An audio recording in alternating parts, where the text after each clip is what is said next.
Thank you so much. तो हरे कृष्ण महामंत्र जो है शायद आप लोगों को पता है, और हम लोग कैसे जब कीर्तन करते हैं, मैं एक बार बोलूँगा, उसके बाद आप लोग सुनेंगे, उसी समय सुनेंगे जब मैं बोलूँगा, और उसके बाद आप भी दोहराएंगे हरे कृष्ण महामंत्र। हाँ, और क्लैप कर सकते हैं, बहुत अच्छा रहेगा। और उससे भी अच्छा रहेगा कि आप अपने आप को वीडियो ना अपना अनम्यूट कर सकते हैं, दैट विल वेरी नाइस, तो मैं आप लोगों को देख पाऊँगा। हरे कृष्णा। जय श्री कृष्ण चैतन्य प्रभो नित्यानंद, श्री अद्वैत गदाधर शिवासादि गौर भक्त वृंद। हरे कृष्णा कृष्णा कृष्णा हरे हरे, हरे हरे राम कृष्ण हरे राम, राम राम हरे हरे, हरे कृष्णा कृष्णा कृष्ण कृष्णा कृष्ण हरे हरे हरे, हरे, हरे हरे राम राम हरे राम, राम, राम राम राम हरे हरे हरे, हरे, हरे हरे कृष्णा कृष्ण हरे हरे कृष्णा, कृष्ण, कृष्णा कृष्ण कृष्णा कृष्ण हरे हरे हरे, हरे, हरे हरे राम राम हरे हरे राम, राम, राम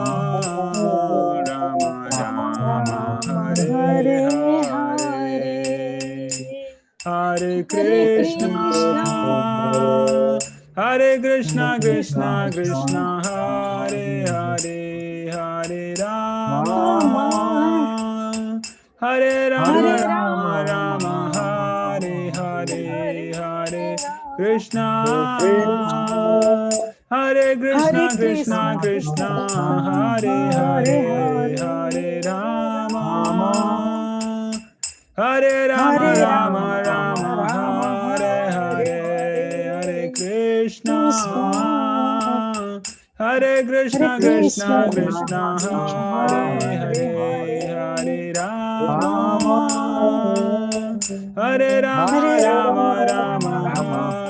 हरे हरे, हरे हरे, कृष्णा कृष्ण हरे कृष्णा,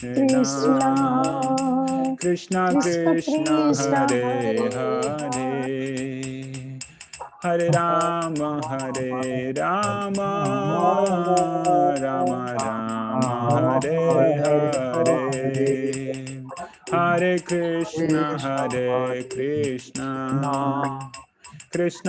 कृष्णा हरे हरे, हरे राम राम, राम राम हरे हरे, हरे कृष्णा कृष्णा कृष्णा कृष्णा हरे हरे, हरे राम राम, राम राम हरे हरे, हरे कृष्णा। बहुत बहुत धन्यवाद आप सबों को हरिनाम संकीर्तन में भाग लेने के लिए। तो बहुत ही अच्छा हरिनाम संकीर्तन मेडिटेशन जो कि आज श्री चैतन्य महाप्रभु के आविर्भाव दिवस पे हम लोग किए, बहुत ही अच्छा लगा मुझे भी आप लोगों के साथ हरिनाम संकीर्तन करते हुए। तो मैं तुरंत ही आगे बढ़ता हूँ अब आज के सेशन में। नवम अध्याय आज हम लोग चर्चा करने जा रहे हैं, बहुत ही महत्वपूर्ण है। तो छोटा सा मैं प्रार्थना करूँगा, शायद दोहरा पाएंगे आप लोग भी। छोटी सी संस्कृत की जो प्रेयर है, अक्सर हम लोग प्रत्येक अध्याय की शुरुआत हम लोग गाते हैं। ओम अज्ञानतिमिरन्धस्य ज्ञानाञ्जनशलाकया चक्षुरुन्मीलितं येन तस्मै श्रीगुरुवे नमः। जय श्री कृष्ण चैतन्य प्रभो नित्यानंद, श्री अद्वैत गदाधर श्रीवासादि गौर भक्तवृंद। हरे कृष्णा कृष्णा कृष्णा हरे हरे, हरे राम राम राम हरे हरे, हरे कृष्णा। So yes, हरे कृष्णा। तो हम लोग आगे बढ़ते हैं अपने 9वें अध्याय के डिस्कशन में।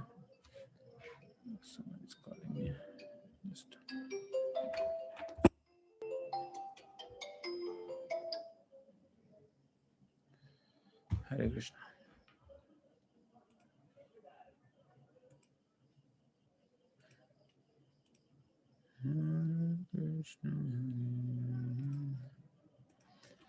तो 9वें अध्याय में आज हम लोग फिर से पहले की तरह रिकैप देखेंगे, चैप्टर ओवरव्यू देखेंगे, उसके बाद chapter content, life lessons and chapter summary. तो पिछले अध्याय में हमने क्या क्या देखा था उसके बारे में थोड़ा चर्चा करते हैं। तो पिछले अध्याय में अर्जुन ने 8 प्रश्न पूछे भगवान श्री कृष्ण से, 8 महत्वपूर्ण प्रश्न, और उनके अलौकिक उत्तर भगवान श्री कृष्ण के द्वारा दिया गया। क्या क्या दिया गया उसमें बताया गया कि ब्रह्मन क्या है, किम तद ब्रह्मम, किम अध्यात्म, अध्यात्म क्या है, कर्म क्या है, किम कर्म पुरुषोत्तम, इस तरीके से आदि यज्ञ क्या है, आदि यज्ञम च किम प्रोक्तम, आदि दैवम किम उच्यते, आदि दैव क्या है। तो इस तरीके से 8 प्रश्नों को पूछा गया अर्जुन के द्वारा, और उसके बाद भगवान श्री कृष्ण ने सभी प्रश्नों का उत्तर 2 श्लोकों में ही दे दिया। उसके बाद जो अंतिम जो प्रश्न था उसका वो था कि हे कृष्ण, आपको कैसे मृत्यु के समय में कोई व्यक्ति जान सकता है जिससे वो व्यक्ति आपके परम धाम को प्राप्त कर सकता है। तो इस प्रश्न को लेके भगवान श्री कृष्ण ने पूरे के पूरे अध्याय इसको समर्पित किया, इस प्रश्न के उत्तर को। तो उस प्रश्न के उत्तर में हमने देखा कि 5वें से 8वें अध्याय में भगवान श्री कृष्ण बताते हैं कि अंतकाल में स्मरण का क्या नियम है। अंतकाल में स्मरण के क्या नियम है, क्या क्या नियम है। तो जो कोई व्यक्ति, भगवान श्री कृष्ण बताते हैं कि मेरे बारे में स्मरण करते हैं, वो निश्चित रूप से वो मेरे पास आते हैं। और इस संसार में यह नियम भी है कि मृत्यु के समय में मनुष्य की मृत्यु के समय में अगर मनुष्य जो कुछ भी सोचता रहेगा वहीं पे जाके वो अगला जन्म प्राप्त करेगा। तो बोला जाता है ना कि मृत्यु के समय पूरा का पूरे जीवन में हमने क्या क्या किया, वो एकदम बहुत ही फास्ट वीडियो की भांति वो घूमता है मन में। और वहां पे जाके वो स्टक करता है वो वीडियो जहाँ पे हमने ज्यादा समय बिताया और ज्यादा हमारा लिंगरिंग था मन का, और वहीं पे जाके अटकता है और उसी के अनुसार हमारा अगला जन्म मिलता है। और इस तरीके से भगवान श्री कृष्ण ने एक वहां पे एक नियम भी बताया कि यह मृत्यु के समय का नियम है कि जो कोई व्यक्ति जहां जिस किसी के बारे में सोचेगा उसको प्राप्त करेगा, और अवश्य ही वो मेरे बारे में सोचेगा तो मुझे प्राप्त करेगा। उसके बाद हम लोग देखते हैं 9वें से 14वें श्लोक में कैसे भगवान श्री कृष्ण बताते हैं अंतकाल में कृष्ण स्मरण के क्या क्या उपाय हैं। तो हमने देखा कि भगवान श्री कृष्ण बताते हैं सतचक्र योगा और दूसरा भक्ति योगा, ये 2 उपाय हैं। तो सतचक्र योगा जो कि अष्टांग योगा ही है, तो उसमें बहुत ही कठिनता को पार करते हुए सैकड़ों सालों तक लोग तपस्या करके अपनी नाभि से लेके अपनी प्राणवायु को भ्रिकुटी तक लाते हैं। फिर यहाँ से भ्रिकुटी के ऊपर में जो ब्रह्मरंध्र है, ब्रह्मरंध्र से उस प्राणवायु को निकाल के और उसमें निकालते समय ओम का उच्चारण करते हुए अगर कृष्ण को याद करते हैं तो वो परम धाम को प्राप्त होते हैं। अन्यथा दूसरा उपाय क्या है, कोई व्यक्ति अगर भगवान श्री कृष्ण की अनन्य भक्ति करता है सभी कार्यों को करते हुए अर्जुन की तरह, वो निश्चित रूप से भगवान श्री कृष्ण को अंत समय प्राप्त होता है। उसके बाद भगवान श्री कृष्ण आगे बताते हैं भगवत धाम वापस लौटने की अनिवार्यता क्या है। भगवान बताते हैं कि हे अर्जुन, आपको लड़ाई के साथ साथ मुझे याद करना चाहिए। क्यों?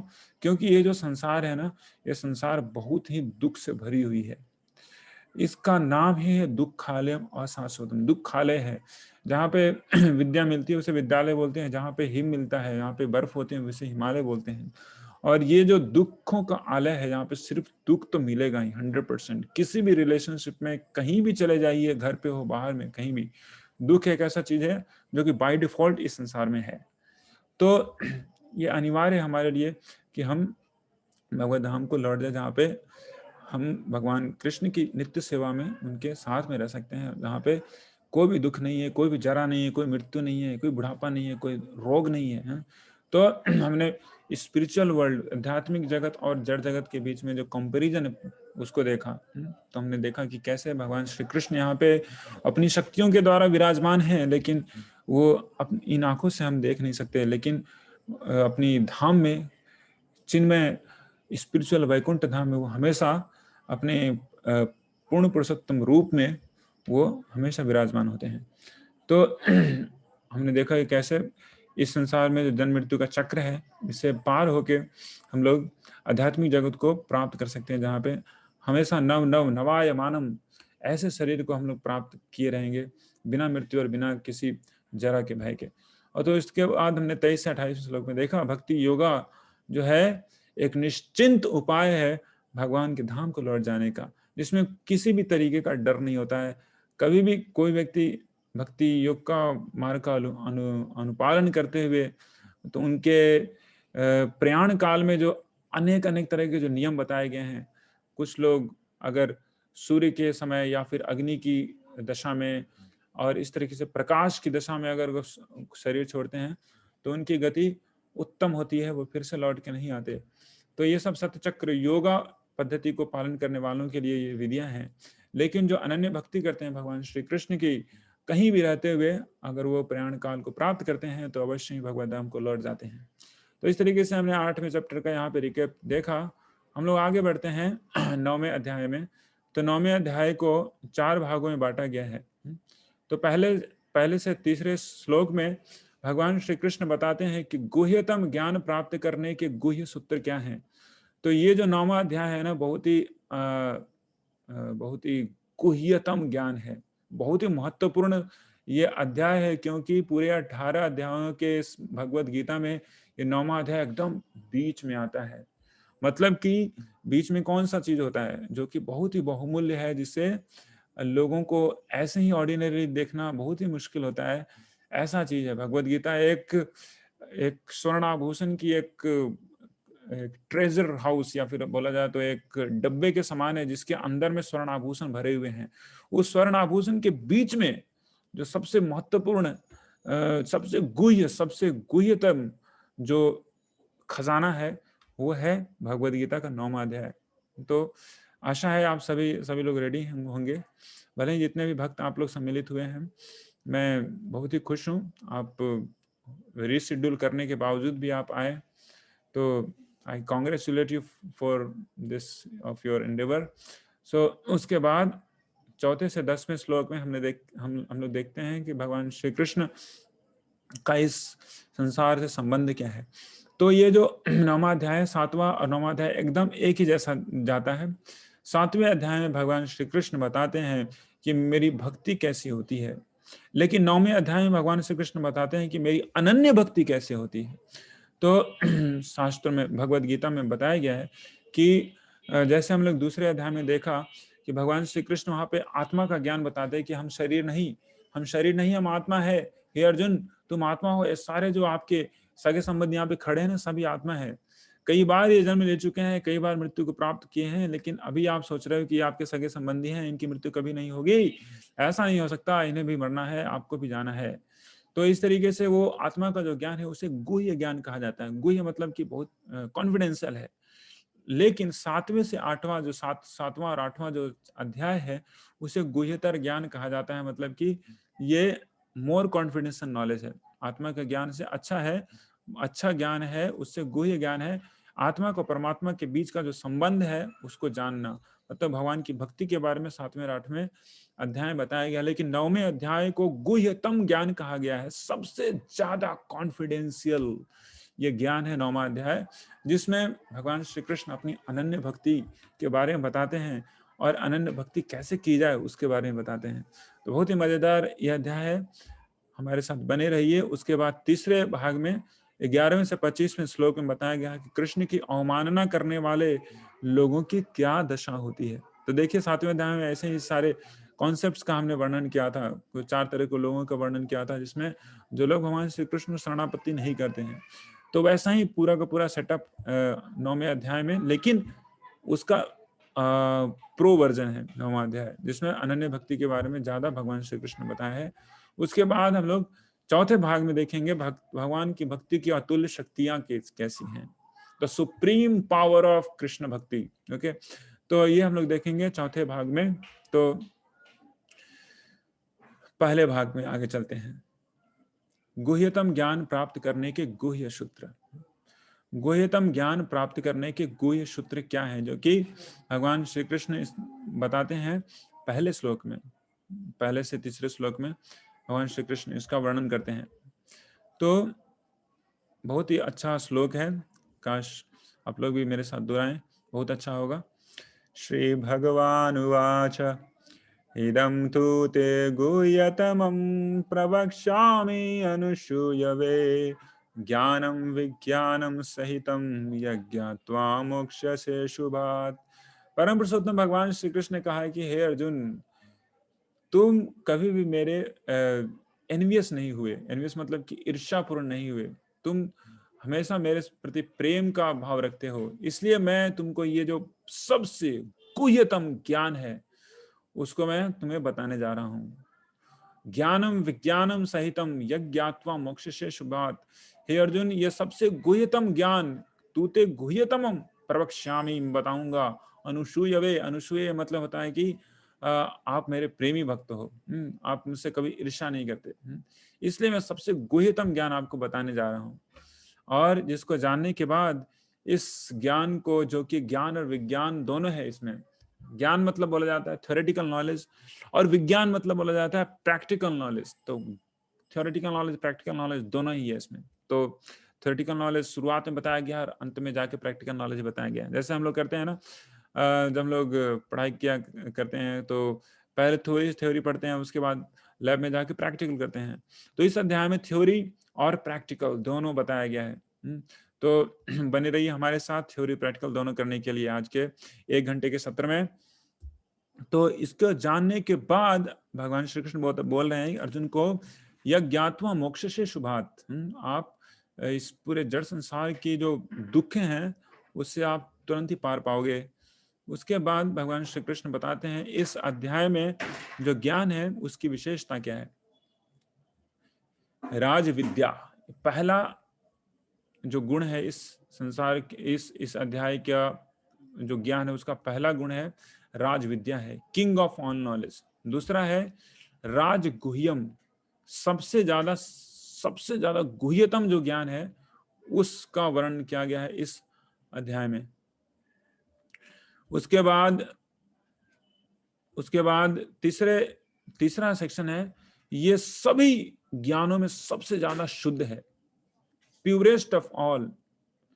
राज विद्या राज गुह्यम पवित्रम, सबसे ज्यादा पवित्र है, और उत्तमम, उत्तम है, सभी ज्ञानों से सबसे ज्यादा उत्तम है, beyond darkness of this world.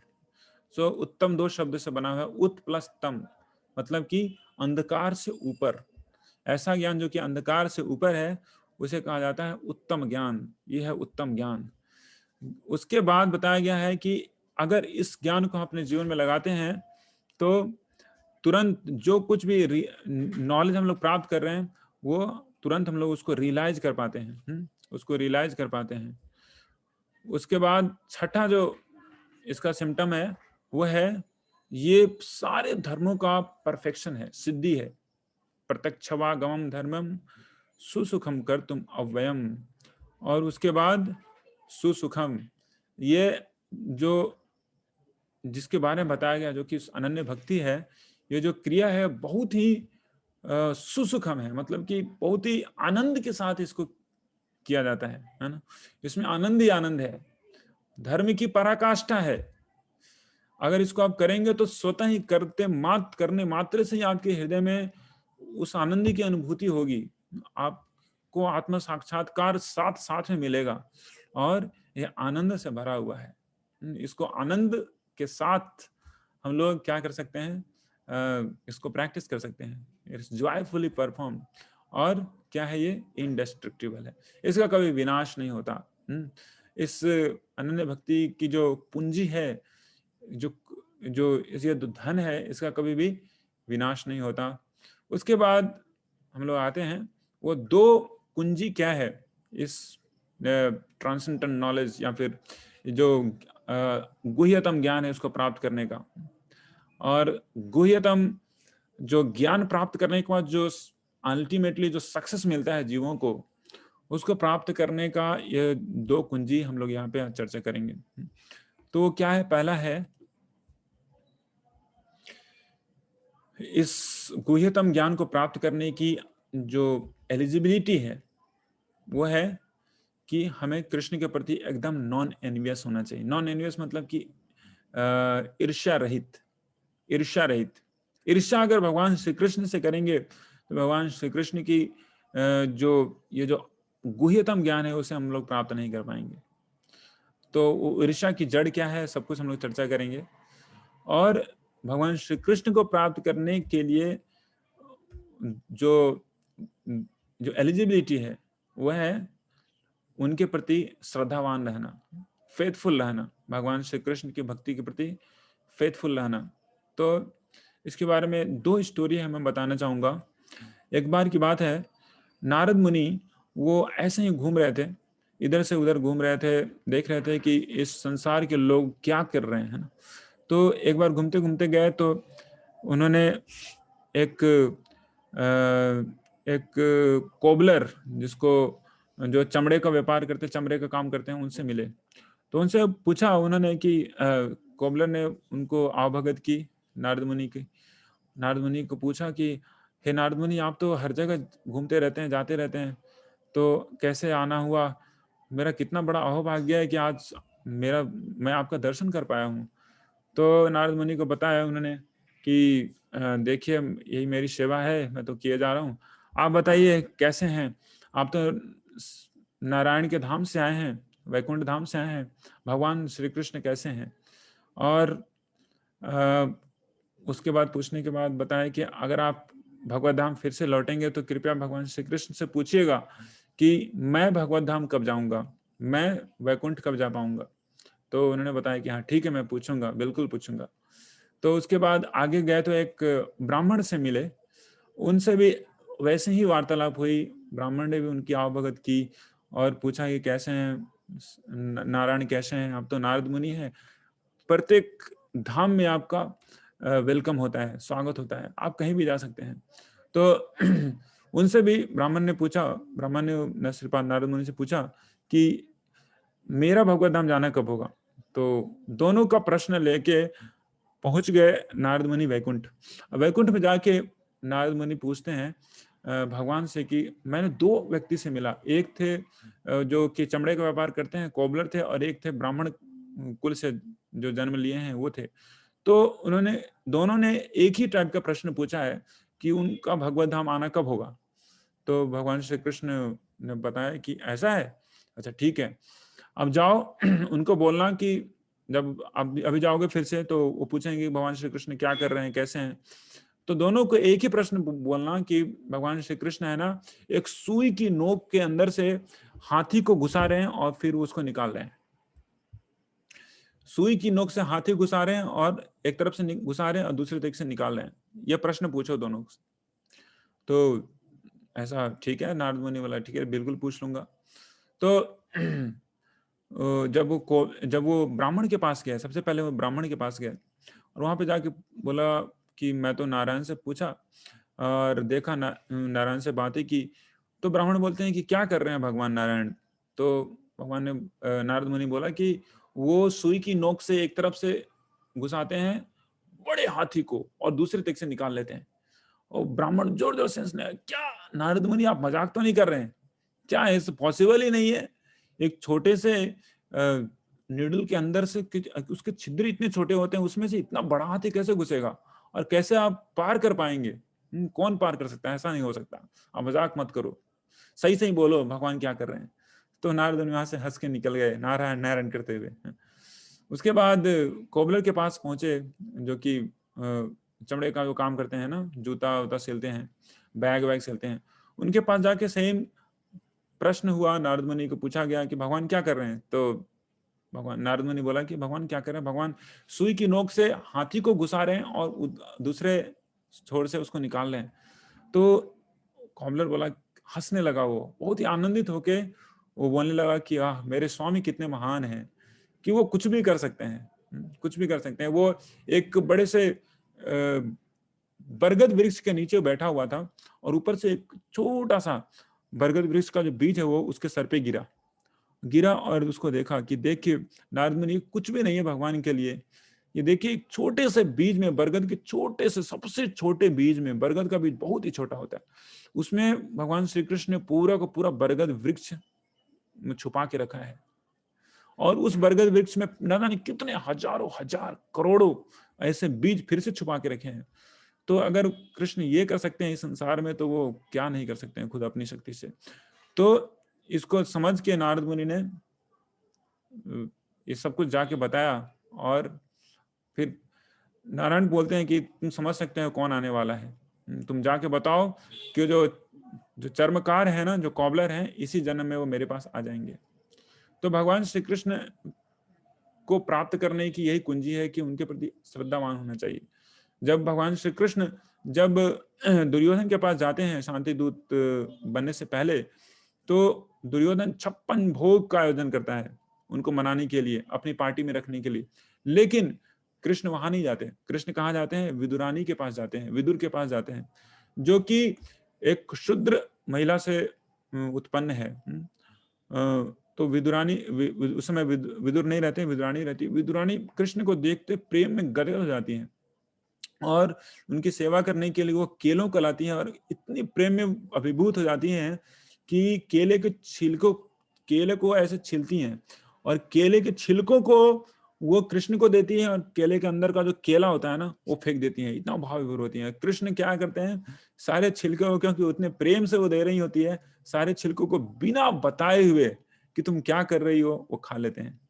तो भगवान श्री कृष्ण जो हम लोग इस श्लोक, इस पूरे अध्याय में देखेंगे कि कैसे वो प्रेम से दिए हुए सभी चीज को वो एक्सेप्ट करते हैं विज्ञानम में, प्रैक्टिकल नॉलेज में। तो हम लोग आगे बढ़ते हैं। हमारे लिए जीवन का सबसे महत्वपूर्ण लेसन यही है कि अगर हम लोग श्रद्धावान होंगे और भगवान श्री कृष्ण के प्रति हमारा इंडियरिंग नेचर होगा, प्रेम पूर्ण नेचर होगा, तो हम कृष्ण को अवश्य प्राप्त कर सकते हैं। इसमें कोई भी दो राय नहीं है। ठीक है, तो हम लोग भाग 2 में पहुंचते हैं। भाग 2 का नाम है कृष्ण का इस जगत से संबंध। तो फिर से भगवान श्री कृष्ण बता रहे हैं, बार बार बता रहे हैं कि हे जीवों, मेरा इस संसार से कैसा संबंध है। बहुत ही अच्छा श्लोक है, 4था श्लोक। मया ततम इदम सर्वम जगद व्यक्त मूर्तिना मत्स्थानि सर्वभूतानि न चाहम ते सवस्थितः। भगवान श्री कृष्ण बोलते हैं कि मैं अपनी अनमैनिफेस्ट फॉर्म में इस पूरे संसार में, पूरे ब्रह्मांड में व्याप्त हूं। सभी जीव मेरे अंदर हैं, लेकिन मैं उन जीवों के अंदर नहीं हूं। तो उसके बाद भगवान श्री कृष्ण जो हैं, ये पूरे जो बोल रहे हैं, भगवान श्री कृष्ण ये बोल रहे हैं 4थे श्लोक में कि पूरा का पूरा संसार मेरे अंदर है, सारे जीव मेरे अंदर हैं और मैं उनमें नहीं हूं। जब वो बोलते हैं कि मैं उनमें नहीं हूं, मतलब कि उनका जो व्यक्तिगत स्वरूप है वो इस संसार में नहीं है। वो कहाँ है? वो वैकुंठ जगत में है। तो देखिए यहाँ पे आप देख पा रहे होंगे, ये जड़ संसार है जो कि पूरा अंधकार में है, काला काला है। ऐसे ऐसे न जाने कितने सारे ब्रह्मांड है, अनलिमिटेड ब्रह्मांड है, अनलिमिटेड ब्रह्मांड। अंडाकार, इसको ब्रह्मांड कहा गया क्योंकि अंडाकार है। प्रत्येक ब्रह्मांड में एक ब्रह्मा जी निवास करते हैं और ये ब्रह्मांड पूरा का पूरा क्लोज्ड है, क्लोज्ड पैक्ड है। इसमें से न कोई शक्ति बाहर जा सकती है ना अंदर आ सकती है। पूरे के पूरे सृजन काल तक ये पूरा का पूरा पैक रहता है, सब कुछ अंदर में ही होता रहता है। लेकिन कोई भी व्यक्ति इसको पार किया कर सकता है। कब पार कर सकता है? भगवान श्री कृष्ण की भक्ति से। इस ब्रह्मांड के पार, इसके पार है क्या? वैकुंठ जगत। आप देख पा रहे हैं ब्रह्म ज्योति है, ब्रह्म ज्योति के ऊपर कैलाश, कैलाश के ऊपर वैकुंठ धाम, अनलिमिटेड वैकुंठ धाम है, जो कि जहाँ पे भगवान श्री हरि अपने भक्तों के साथ निवास करते हैं। और उसके ऊपर है भगवान श्री कृष्ण का निज धाम गोलोक वृंदावन, जो कि ब्रह्म संहिता में ब्रह्मा जी बोलते हैं, गोलोक नामनि निज धाम नितले च तस्या देवी महेश हरि धाम सुतेषु तेषु। बोलते हैं कि गोलोक धाम जो है मेरा निज धाम है, उसके नीचे क्या है? देवी धाम, महेश धाम और हरि धाम। देखिए एक के बाद एक जैसे जैसे ब्रह्मा जी वर्णन किए वैसे ही इस फोटो में दर्शित किया गया है। तो भगवान श्री कृष्ण जो है इस ब्रह्मांड के बियॉन्ड है। यह ब्रह्मांड एक वैसा ही है जो कि जैसे हम लोग देखते हैं ना, कभी कभार जब बिजली कट जाती है तो जनरेटर चलाया जाता है। जनरेटर चलाने में जो छोटा मोटा जनरेटर होता है, आदमी जाके उसको जोर से ऐसे उसको इनर्शिया देने के बाद वो चला तो देते हैं, लेकिन उसके बाद हमेशा उनको ऐसे चलाते रहने की जरूरत नहीं पड़ती। वो जब तक उसमें डीजल रहेगा ना तब तक वो चलता रहेगा। उसी तरीके से ये पूरा का पूरा जो सृजन है भगवान श्री कृष्ण के द्वारा बना दिया गया है, और उनकी अध्यक्षता में सब कुछ चल रहा है, लेकिन वो उसके अंदर में वो विद्यमान नहीं है। तो उनकी माया शक्ति के द्वारा सब कुछ चलाया जा रहा है इस संसार में। तो भगवान श्री कृष्ण सभी विरोधाभासों के संगम है। जब भगवान श्री कृष्ण बोलते हैं कि मैं इस संसार में हूं भी और नहीं हूं भी, तो भगवान श्री कृष्ण कर सकते हैं, लेकिन हम नहीं कर सकते। भगवान श्री कृष्ण बोलते हैं कि मत स्थानी सर्वभूतानि न चाहम तेषु अस्थिता। अगले ही श्लोक में बोलते हैं कि न मत स्थानी, मैं इस संसार में मेरे अंदर सभी नहीं है। तो कैसे हो सकता है? क्योंकि भगवान श्री कृष्ण में सभी विरोधाभास का समावेश हो सकता है। भगवान को बोला जाता है अनयोर अनिया, मतलब कि सबसे छोटे हो सकते हैं, आत्मा के अंदर भी वो प्रविष्ट कर सकते हैं, और सबसे बड़े भी हो सकते हैं। बिगेस्ट द बिगेस्ट, सबसे बड़े से बड़े हैं और सबसे छोटे से छोटे हैं। तो दोनों एक साथ हो सकते हैं, लेकिन हम नहीं हो सकते वैसे। उसके साथ साथ बोला गया कि भगवान बहुत ही प्रिय हैं और साथ में बहुत ही दुलारे लगते हैं देखने के लिए, लेकिन साथ साथ में उनका विकराल स्वरूप भी है जो कि पूरे ब्रह्मांड को भय से कंपित कर सकता है। तो सबसे वो गुस्सैला भी हो सकते हैं, सबसे प्रिय भी हो सकते हैं। तो ये है विरोधाभास, जो कि सिर्फ और सिर्फ भगवान श्री कृष्ण में ही संभव है। विरोधाभास एक अलंकार है, जैसे बोला जाता है ना, वो इतना जोर से चिल्लाते कि सुन नहीं पाते। तो ये विरोधाभास है, या फिर बोले डीफनिंग शाउटिंग, डिफरिंग नॉइज।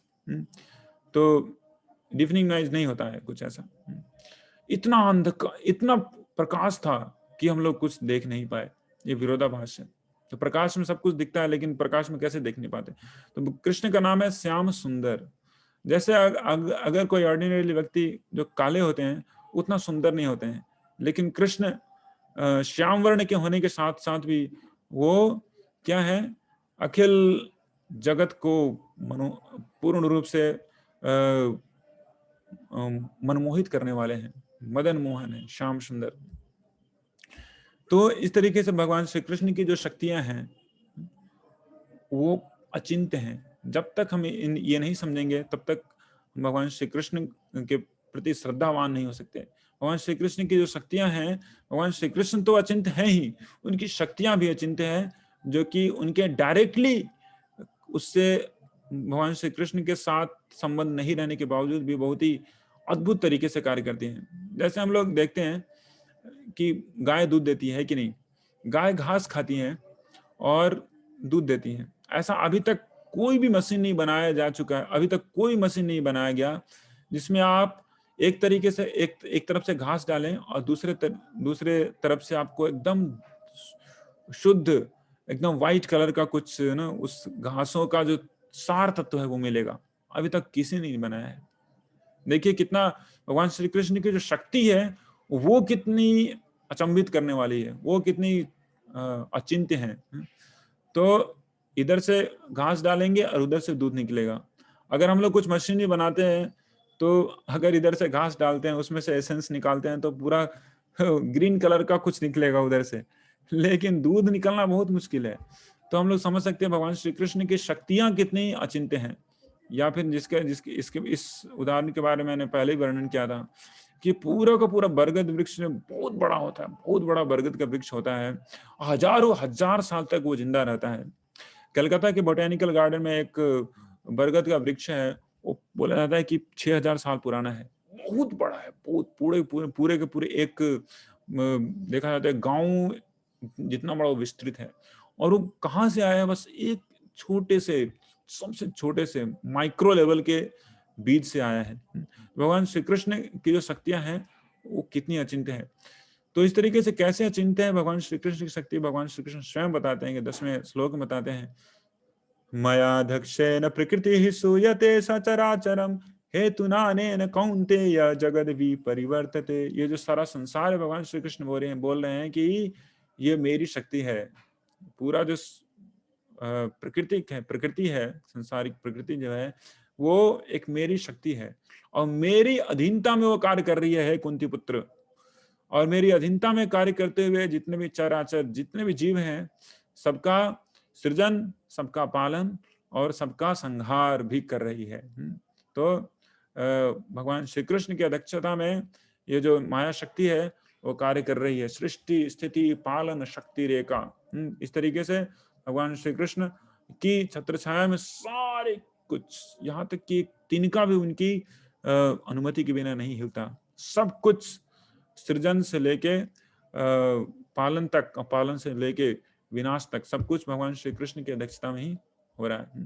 तो भगवान श्री कृष्ण जो है इन सभी कार्यों में संलग्न होने के साथ साथ कभी भी इससे कंटामिनेट नहीं होते, कि उनके ऊपर ये सारे कर्मों का फल नहीं मिलता। जैसे देख रहे हैं ना, बहुत सारे लोग जन्म लेते हैं, बहुत सारे लोग मरते हैं, ऐसे नेचुरल डेथ प्राप्त करते हैं, बहुत सारे लोग एक्सीडेंट में मर जाते हैं, कोरोना से मर जाते हैं, पता नहीं क्या क्या से मरते हैं। तो अंततः बहुत सारे लोग है ना गुस्से में बोलते हैं सब कुछ भगवान करवा रहा है। तो जो ऐसे बोलते हैं वो मूर्ख होते हैं, क्योंकि उनको पता नहीं है कि भगवान करवा रहे हैं अल्टीमेटली, लेकिन वो इस सारे क्रियाकलापों से बिल्कुल रहित हैं, वो बिल्कुल परे हैं। जैसे कि एक सूर्य है, सूर्य बहुत दूर है, यहाँ से लाखों लाखों किलोमीटर दूर है, और सूर्य के कारण यहाँ पे देखिए पूरे चराचर जीव का भरण पोषण हो रहा है। सूर्य की शक्ति, सूर्य की जो प्रकाश है उसी के कारण हो रहा है कि नहीं। पूरा जो पानी का जो साइकिल है, एनर्जी साइकिल है, सब कुछ सूर्य के कारण ही हो रहा है। कहीं पे सूखा जाता है, कहीं पे बाढ़ आ जाता है, अंततः सूर्य के कारण ही हो रहा है। लेकिन उसके लिए सूर्य को कभी भी दोषी नहीं ठहरा सकता है, सूर्य को उसको कुछ लेना देना नहीं, सूर्य तो प्रकाश दे रहा है। लेकिन यहाँ की अलग अलग जलवायु परिस्थितियों के कारण कभी सूखा हो जाता है, कभी बाढ़ आ जाती है।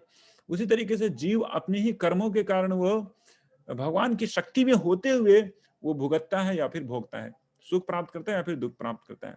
तो इसके लिए भगवान श्री कृष्ण को दोषी कभी भी नहीं ठहराया जा सकता है। सारे सब कुछ भगवान की अध्यक्षता में होने के बावजूद भगवान श्री कृष्ण बिल्कुल इन सभी क्रियाकलापों से परे हैं, वो कभी उस क्रियाकलापों से आसक्त नहीं होते। लेकिन भगवान श्री कृष्ण कुछ क्रियाकलापों से आसक्त हो जाते हैं। उन क्रियाकलापों के बारे में बहुत ही विस्तृत रूप से इस अध्याय में वर्णन किया गया है, हम लोग उसके बारे में आगे चर्चा करेंगे। तो हमारे लिए लाइफ लेसन इस सेक्शन से यही है कि भगवान श्री कृष्ण जो हैं, भगवान श्री कृष्ण को तब तक नहीं समझा जा सकता जब तक कि हमें पूर्ण रूप से विश्वास नहीं हो जाए कि उनकी शक्तियां अचिंत्य हैं, वो अचिंत्य हैं। ये श्रील जीव गोस्वामी प्रभुपाद जी, जो कि हमारे एक बहुत ही विख्यात और बहुत ही प्रिंसिपल आचार्य हैं, उनका कहना है कि कृष्ण को तब तक नहीं समझा जा सकता जब तक कि कोई व्यक्ति यह ना समझ ले भगवान श्री कृष्ण अचिंत्य हैं और उनकी शक्तियां भी अचिंत्य हैं। तो हम लोग आगे बढ़ते हैं। भाग 3 में 11वें से 25वें श्लोक में बताया गया है इसमें कि भगवान श्री कृष्ण को जो मानते नहीं, जो कृष्ण की अवमानना करते हैं और कृष्ण को जो प्रेम करते हैं, दोनों की अलग अलग गतियां होती हैं। वो क्या क्या गतियां हैं उसके बारे में हम लोग आगे देखते हैं। तो 11वें श्लोक में भगवान श्री कृष्ण बताते हैं, बहुत ही मधुर श्लोक है। अब जानन्ति माम मूढ़ा मानुषिं तनुमाश्रितं परम भावम अजानन्तो मम भूत महेश्वरम। तो मूर्ख लोग होते हैं ना, वो कृष्ण को देख के, उनकी व्यक्तिगत स्वरूप को देख के वो भ्रमित हो जाते हैं। मूढ़ा, वो समझते हैं कि ये कृष्ण मनुष्य के रूप में घूम रहा है, ये कोई जादूगर है। वो कृष्ण के परम भाव को नहीं समझ पाते। मम भूत महेश्वरम, भले ही वो व्यक्तिगत स्वरूप में यहाँ संसार में विष्णु के वंश में आने के बाद वो घूमते हैं, लेकिन जो मूर्ख व्यक्ति है वो समझ नहीं पाते हैं कि ये परम पुरुषोत्तम भगवान श्री कृष्ण स्वयं है, जो कि सभी चराचर जीवों के सर्वेश्वरेश्वर हैं, सभी ईश्वरों के ईश्वर हैं। वो मूर्ख, ऐसे मूर्ख समझ नहीं पाते। तो ऐसे लोगों की क्या गति होती है, अगले ही श्लोक में भगवान श्री कृष्ण बताते हैं। मोघाशा मोघ कर्माणो मोघ ज्ञानाविचेतसः राक्षसीम आसुरीम चैव प्रकृतिम मोहिनीम श्रिता। ऐसे व्यक्ति का जो कर्म का जो फल है वो मोघ को प्राप्त होता है। मोघ मतलब होता है विफल, वो विफल हो जाता है। बहुत सारे बहुत बड़े बड़े काम करते हैं, लेकिन क्योंकि वो लोग ये नहीं समझ पाते कि अंततः जो कृष्ण है उन्हीं के द्वारा फल भी दिया जाता है और वही परम नियंता है, अगर वो ये नहीं समझ पाते तो उनके कर्मों का भी फल क्या हो जाता है, विफल हो जाता है। मोघ आशा मोघ कर्मानु, तो उससे पहले आया मोघ आशा। उनकी आशाएं, जितनी भी आशाएं कर बनाए रखते हैं, बड़ी बड़ी आशा पाश बनाए रखते हैं, और उनकी आशाएं भी ताश के पत्तों की तरह छितरा जाती है। और तीसरा है मोघ ज्ञान, उनके जो ज्ञान का जो परिणाम है ना मोघ, वही मोघ को प्राप्त करता है, विफलता को प्राप्त करता है, क्योंकि वो राक्षसी और आसुरी दो प्रवृत्तियों के आश्रय में होते हैं। मोहिनीम श्रितः। तो इस तरीके से भगवान श्री कृष्ण बता रहे हैं, तीन तरह के लोगों के बारे में बता रहे हैं। तो हम लोग देखते हैं कि जो कोई व्यक्ति भगवान श्री कृष्ण के इस दिव्य प्रकृति के बारे में नहीं समझता, उनकी क्या गतियां होती हैं। अगर वो भगवान श्री कृष्ण की सो कॉल भक्ति भी करता है ना, तो वो भगवत धाम को लौट के नहीं जा पाएगा। तो ये हम लोग देख रहे हैं कि ये जो लेवल है नीचे, ये जो बेसिस है, इसमें अगर कोई व्यक्ति है तो वो भगवत धाम को जाएगा। अन्यथा वो अगर इस भगवान की दिव्य जो शक्ति है उसको नहीं समझ पा रहा है, तो वो भगवान के धाम को भी नहीं जा सकता।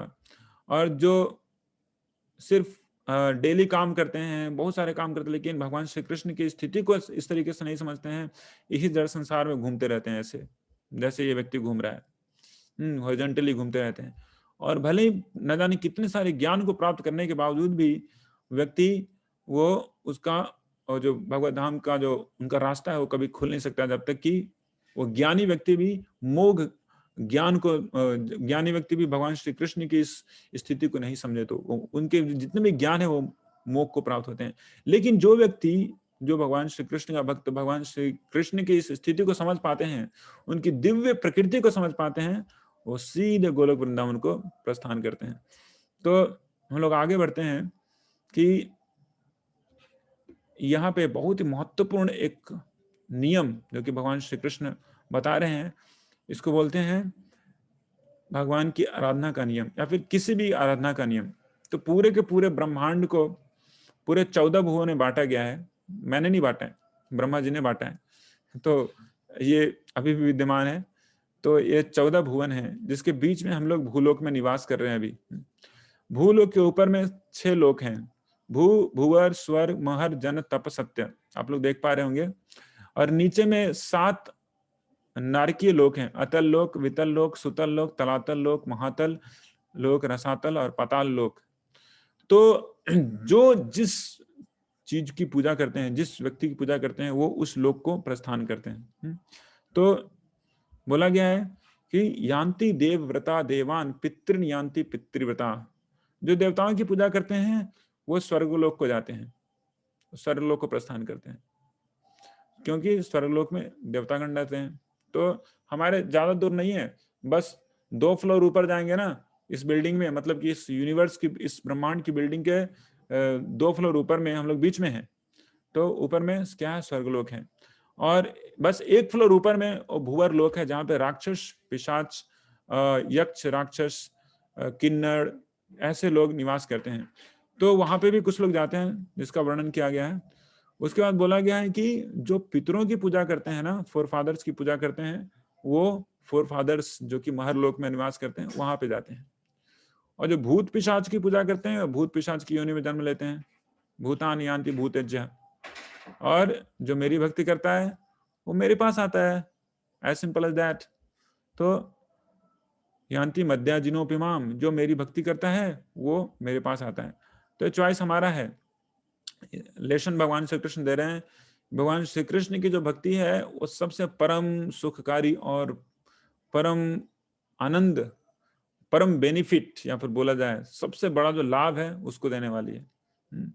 ये इसको, इस स्थिति को, इस पोजीशन को सभी बुद्धिमान लोगों को समझना चाहिए और सही ऑप्शन चूज करना चाहिए भगवान श्री कृष्ण की भक्ति की।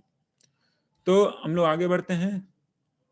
भाग 3, 26 से 34 में नहीं, भाग 4 है ये। तो जिस 26 से 34 श्लोक में भगवान श्री कृष्ण, कृष्ण भक्ति की जो सबसे अतुल्य शक्तियां हैं, सबसे अतुल्य शक्ति है भगवान श्री कृष्ण की भक्ति, भगवान श्री कृष्ण से भी ज्यादा शक्तिशाली है। तो जिसका वर्णन 26 से 34 श्लोक में भगवान श्री कृष्ण बोलते हैं। और इस पूरे के पूरे बड़े भाग का जो मेन जो श्लोक है, बहुत ही महत्वपूर्ण श्लोक है, जो कि विज्ञान के बारे में बताता है। जैसे हमने चर्चा किया था ना शुरू में कि ज्ञान और विज्ञान दोनों के बारे में चर्चा करेंगे। तो 26वां श्लोक है विज्ञान है, जिसमें भगवान श्री कृष्ण बताते हैं कि कोई व्यक्ति मेरे पास कैसे आ सकता है। पत्रम पुष्पम फलम तोयम यो मे भक्त्या प्रयच्छति तदहम भक्ति उपहरितम अश्नामि प्रयतात्मनः। भगवान श्री कृष्ण बोल रहे हैं कि पत्रम, कोई व्यक्ति अगर मुझे पत्र अर्पित करता है, पुष्प अर्पित करता है, फल अर्पित करता है और जल अर्पित करता है, 4 चीजों का वर्णन भगवान श्री कृष्ण। यो में भक्त्या प्रचति, जो भक्ति पूर्वक मुझे इन 4 चीजों को निवेदन करता है, तद हम भक्ति उपरतम, ऐसे भक्त के ऊपर मैं बहुत ही कृपावेश होके क्या करता हूं, मैं इन सभी चीजों को खाता हूं। अश्नामी, मैं ग्रहण करता हूं, इसमें कोई भी डाउट नहीं है। तो बहुत सारे लोग हैं जो बोल सकते हैं कि प्रभु जी आप क्या बोल रहे हैं, ये सब अर्पित करने का समय नहीं है। तो उनके लिए भगवान श्री कृष्ण बोले हैं, ठीक है, जो कुछ भी तुम करते हो, यत करोषि यदश्नासि, जो कुछ भी तुम खाते हो, यद जुहोसी, जो कुछ भी तुम दूसरे को दे देते हो, उन सभी चीजों को मेरे ऊपर समर्पित करके करो। तो क्या होगा, जो होगा उसके बारे में हम लोग अगले स्लाइड्स में चर्चा करेंगे। और ऑफ कोर्स अगर ये 4 चीज तो दुनिया में कहीं भी मौजूद है। पत्ता, स्पेसिफिकली अगर तुलसी पत्ता है तो बहुत अच्छा है। पत्रम पुष्पम, फूल, फ्लावर्स कहीं भी अवेलेबल है।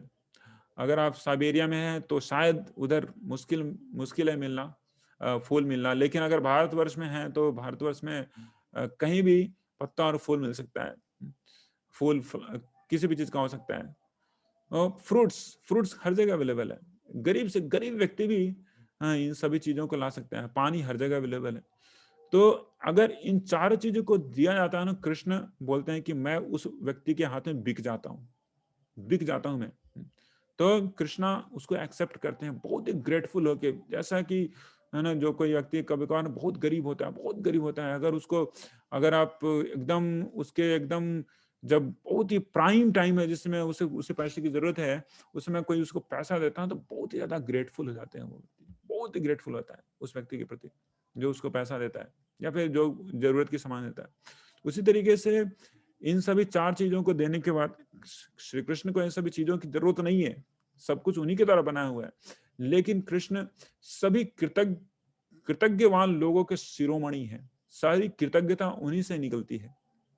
तो इतने कृतज्ञ हैं जितना कृतज्ञ संसार में कोई नहीं हो सकता है। तो अगर हम चाहते हैं कि कोई व्यक्ति कृतज्ञ हो हमारे प्रति, तो भगवान श्री कृष्ण ही हो सकते हैं।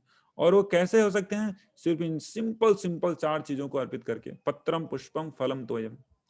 तो ये कोई बहुत बड़ा चीज नहीं है। तो ये जो 4 चीज जो हैं जिसमें बताया गया है कि जो कोई करता है, करने के जो फल है उसको अगर मुझे अर्पित करता है तो क्या होगा कि जितने भी पाप है ना, जितने भी पाप या बैड रिएक्शन है हमने पिछले जन्म में या फिर इस जन्म में किए, उससे तुरंत ही मुक्ति मिल जाती है। तो हम लोग देख पा रहे हैं कि अगर कोई व्यक्ति भगवान श्री कृष्ण को अपने कर्मों के फल को अर्पित करता है, यत करोषि, या जो कुछ खाता है उसको अर्पित करके खाता है, यद जुहोसी यदश्नासी, जो कुछ भी देता है इधर उधर तो देते रहते हैं लोग, डोनेशन करते रहते हैं, चंदा काट के देते रहते हैं। लेकिन उसी को भगवान श्री कृष्ण की सेवा में अगर दिया जाए तो क्या उसका फायदा होगा। भगवान श्री कृष्ण बताते हैं कि अपने जितने भी पाप है ना उससे वो हट जाएगा, फिर उसके सारे पाप जल जाएंगे। कैसे जल जाएंगे, उसका पूरा का साइकिल है वो श्री भक्ति रसामृत सिंधु में बताया गया है। तो ये पाप का एक साइकिल है, एक चक्र है। तो उसके बारे में चर्चा करेंगे, ध्यान से देखिएगा। तो कोई भी व्यक्ति सबसे पहले क्या करता है, पाप कर बैठता है। तो पाप 4 तरह के होते हैं मुख्य रूप से, जिसकी चर्चा हमने पहले भी की, बहुत बार की। पाप मतलब क्या, नशा करना, या फिर जुआ खेलना, या फिर अवैध संबंध रखना, या फिर चौथा है जुआ खेलना, सट्टेबाजी करना, अवैध संबंध रखना, या फिर मांस खाना। तो ये 4 चीज जो मेन बोले जाते हैं, सिन कहे जाते हैं। तो अगर कोई पाप करता है तो पाप का जो फल है ना, वो अप्रारब्ध रूप में संचित रहता है, वो तुरंत ही उसका फल नहीं मिलता। तो पाप करने और पाप का जो फल है उसको मिलने से बीच में बीच का जो स्टेज है उसको बोलते हैं अप्रारब्ध, मैच्योर रिजल्ट, इमेच्योर रिजल्ट। और उसके बाद आता है प्रारब्ध, मतलब कि वो मैच्योर हो जाता है, हम पाप का फल भुगतने वाले हैं, एकदम रेडी हो गया है, वो पक गया है। उसके बाद पका फल हमें मिलता है, बहुत दुख मिलता है, बहुत सारे रोग हो जाते हैं, ये हो जाते हैं, बहुत सारा प्रॉब्लम होता है।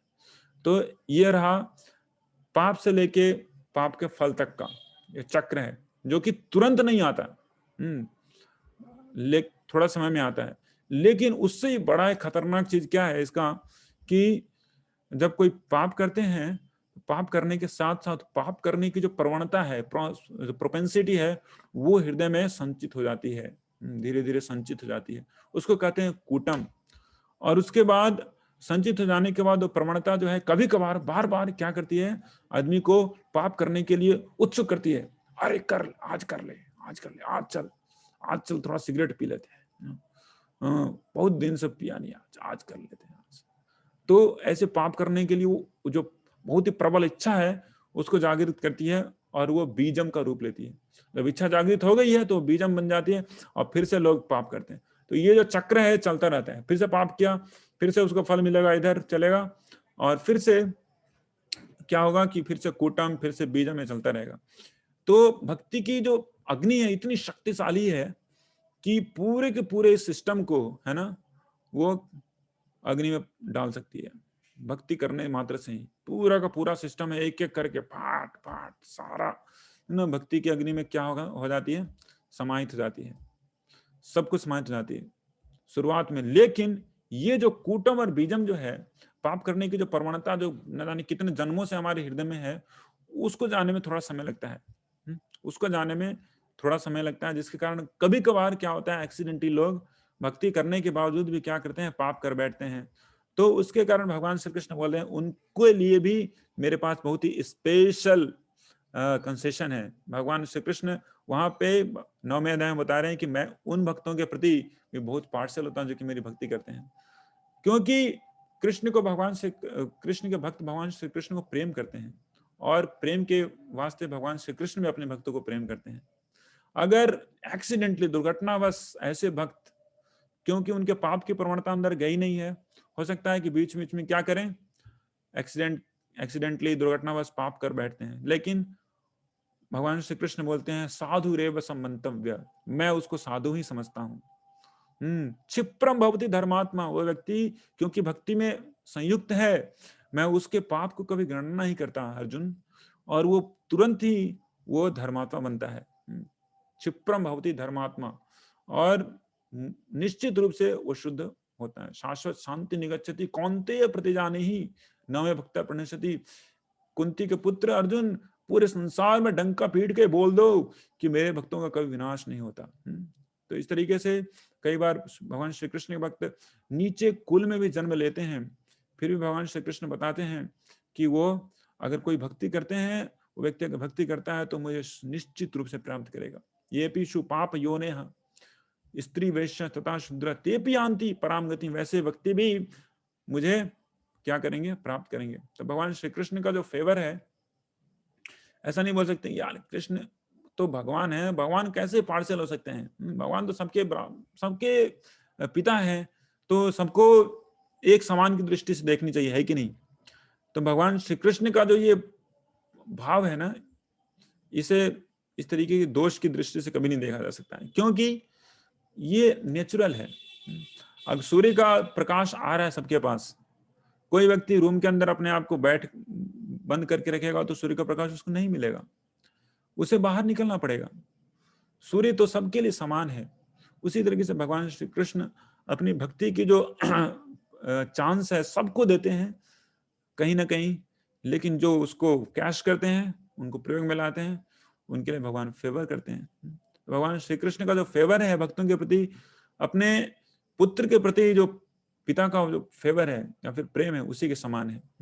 तो ऑफ कोर्स पिताजी सभी लोगों के लिए संभव हो सकते हैं, लेकिन अपने पुत्र के लिए बहुत ही मुख्य रूप से, बहुत ही विशेष रूप से वो क्या होंगे, सदैव होते हैं। तो भगवान श्री कृष्ण के भक्त भगवान के प्रति ऐसे ही संबंध में हमेशा स्थित होते हैं, क्योंकि वो भगवान श्री कृष्ण की अनन्य भक्ति करते हैं। तो अंततः हमारे लाइफ लेसन है, भगवान की श्री कृष्ण की भक्ति बहुत ही सिंपल है, बहुत ही सरल है। क्या सरल है?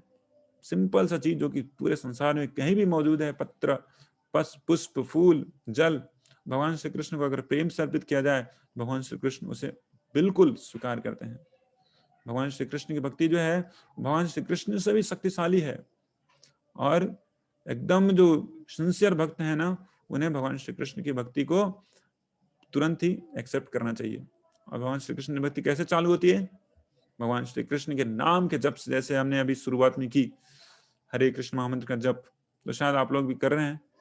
तो मैं बोला था बीच में कि आप लोग है ना व्हाट्सएप ग्रुप में भेज सकते हैं कितना बार आपने जप किया है। वैसे सभी भक्तों का जितने भी व्हाट्सएप ग्रुप में युक्त हैं, उनको भी ऐसे प्रोत्साहन मिलेगा कि हाँ, भगवान श्री कृष्ण के नाम का जप करना है। तो हरे कृष्ण कृष्ण कृष्ण हरे हरे, हरे राम राम राम हरे हरे। इस तरीके से भगवान श्री कृष्ण की भक्ति है ना, शुरुआत से चालू होती है मुख से, भगवान की नाम का उच्चारण जीवा से करते हुए। तो अंततः हम लोग समरी पे पहुंचते हैं आज के अध्याय के। तो पहले से तीसरे श्लोक में हमने देखा, भगवान श्री कृष्ण बता रहे हैं कि गुह्यतम ज्ञान प्राप्त करने के जो गुह्य सूत्र हैं वो क्या है। गुह्य सूत्र क्या है कि हमें भगवान श्री कृष्ण के प्रति ईर्ष्याहीन होनी चाहिए। और इस अध्याय के 8 मुख्य स्पेशल फीचर्स के बारे में हमने देखा। राज विद्या, राज गुह्यम, पवित्रम, इदम उत्तमम, प्रत्यक्षवागमम, धर्मम, शुशुखम, कर्तुम अव्ययम, ऐसे 8 गुण है इस अध्याय के, उसके बारे में देखा। उसके बाद हमने देखा कि 4 से 10वें श्लोक में भगवान श्री कृष्ण बता रहे हैं कि उनका इस संसार के साथ क्या संबंध है। पूरा का पूरा संसार उनके अंदर ही समाहित है, पूरा का पूरा संसार उनके अंदर समाहित है, और लेकिन वो इस संसार में नहीं है। भगवान श्री कृष्ण बोलते हैं वो संसार में हैं और नहीं भी हैं। वो कैसे हैं? अपने इम्पर्सनल फीचर में हैं, लेकिन पर्सनल रूप में वो इस संसार के बाहर, वो वैकुंठ जगत में अपने शुद्ध प्रेमी भक्तों के साथ नित्य काल हमेशा वो वहां पे विलास करते हैं या फिर निवास करते हैं।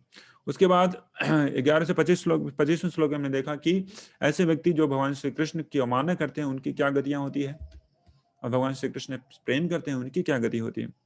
तो जो उनकी अवमानना करते हैं उनकी क्या गति होती है। जितने भी कर्म हैं अंततः विफल होते हैं, जितनी आशाएं हैं निराशाएं बदलते हैं, और जितने भी ज्ञान है वह अज्ञानता को ही लीड करती हैं। उसके बाद 26 से 34वें श्लोक में हमने देखा भगवान श्री कृष्ण की भक्ति की अतुल्य शक्तियां क्या हैं। भगवान श्री कृष्ण की भक्ति के छाया मात्र से ही, उसकी प्रॉक्सिटी मात्र से ही सारे पापों का नाश चुटकी में हो जाता है। जैसे हमने देखा पूरा का पूरा जब पाप का जो चक्र है ना, वो पूरा वो क्या होता है, अग्नि में समाहित हो जाती है। इसको बोला जाता है क्लेशाग्नि। क्लेश है ना, सारे जो क्लेश जो है वो पापों का ही परिणति स्वरूप है, वो अग्नि में स्वाहा हो जाती है, बूम भुश करके उड़ जाता है। लेकिन हो सकता है कि भगवान श्री कृष्ण के भक्तों का जो पिछले जन्म में हो सकता है पाप करने का जो कुछ जो प्रोपेंसिटी रहता है वो थोड़ा देर से जाता है, उसके कारण हो सकता है कि दुर्घटनावश कुछ पाप कर भी बैठे, लेकिन भगवान श्री कृष्ण उन्हें कभी भी छोड़ते नहीं है।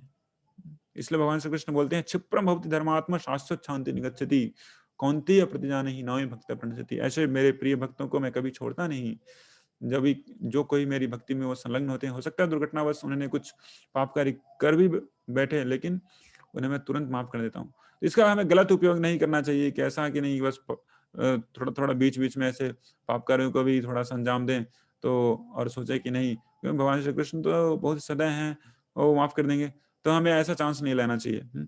तो भगवान श्री कृष्ण की भक्ति जो है इतनी शक्तिशाली है कि भगवान श्री कृष्ण को भी कैप्चर कर सकती है, और कृष्ण को आपके प्रेम के पास में बांध सकती है। भगवान श्री कृष्ण है इस तरीके से, भले ही वो परम पुरुषोत्तम परम पिता है, सबके प्रति समान भाव है उनका, लेकिन अपने भक्तों के प्रति वो बहुत विशेष रूप से आसक्त हो जाते हैं और पार्शलिटी भी करते हैं। हरे कृष्णा। तो इस तरीके से हम लोग आज 9वें अध्याय को यहीं पे समाप्त किया, पूर्ण किया, संपूर्ण किया। हरे कृष्ण कृष्ण कृष्ण हरे हरे, हरे राम राम राम हरे हरे। तो बहुत बहुत धन्यवाद आप लोगों को आज की कक्षा में सम्मिलित होने हेतु। तो जो भी प्रश्न है सब कुछ आप लोग व्हाट्सएप ग्रुप में डाल सकते हैं, या फिर कुछ प्रश्न है तो जो गूगल फॉर्म दिया जाएगा उसमें भी डाल सकते हैं। तो बहुत धन्यवाद। आज फिर से पुनः आप लोगों को मैं बहुत कॉन्ग्रेचुलेसन देना चाहता हूँ। रिशेड्यूलिंग होने के बावजूद भी आप लोग आज की भगवद गीता की कक्षा में रहें। हरे कृष्णा। श्रील प्रभुपाद की जय।